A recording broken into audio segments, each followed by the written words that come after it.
Le traitement des personnages arabes au cinéma, c'est une catastrophe. C'est pas moi qui le dis, c'est un chercheur qui a étudié plus de 1000 films, qui s'appelle Jack Shaheen. Et lui, le titre de son livre, c'est « Comment Hollywood avilit un peuple ». Et ce livre est devenu un documentaire qui s'appelle « Hollywood et les Arabes ». Et ce sera la lettre H de notre abécédaire du cinéma politique. C'est un film que je montre systématiquement aux étudiants et aux étudiantes parce qu'en fait, il va montrer comment les représentations des personnages arabes sont calquées sur un imaginaire plutôt occidental et colonial. L'action se situe toujours dans un décor fictif, au pays des Arabes, une étrange contrée imaginaire au cœur du désert, sur laquelle plane une musique inquiétante. Le désert est omniprésent, toujours comme un lieu menaçant.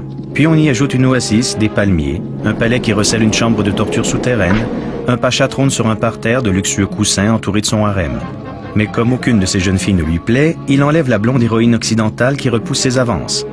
En fait, Hollywood va reprendre les clichés des voyageurs en Orient et inventer tout un monde. Et en fait, ces représentations ont totalement inondé notre imaginaire depuis les débuts du cinéma hollywoodien, avec des variations qui se sont ajoutées au fil du temps et des enjeux géopolitiques, avec notamment l'apparition de la figure du terroriste à partir des années principalement 90. Mais ce que montre Jack Shaheen, c'est que le point commun entre toutes ces figures, c'est qu'elles sont détestables. Il y a très peu de personnages positifs. Et par contre, on a des dizaines et des dizaines de personnages effrayants ou stupides ou méchants ou qui sont complètement cupides et qui veulent s'approprier les femmes blanches des héros. Et en fait, c'est des figures tellement répétées que ça finit par construire une méfiance dans l'imaginaire collectif et aussi à rompre totalement l'empathie avec ce que peuvent vivre des populations qui seraient assimilées à cette représentation des Arabes. Le film, il est en accès libre sur Internet et je vous le conseille vraiment.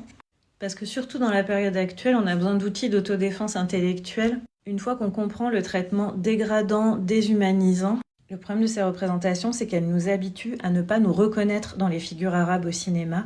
Et en fait, elles nous préparent quelque part à ne pas nous identifier aux malheurs qui vont leur arriver dans la vie réelle.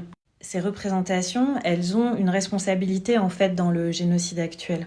Et c'est tout un effort qu'on a à faire pour s'identifier aux dominés dans les récits et pas aux dominants comme nous le propose le cinéma. Et qu'on puisse se dire que ce qui se fait à Gaza, c'est comme si c'était à nous que ça arrivait. Et pas à des populations lointaines, imaginaires et discréditées.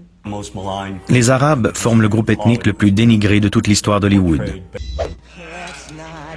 Des millions d'enfants dans le monde entier ont vu le film Aladdin, acclamé comme l'une des meilleures réalisations de Disney.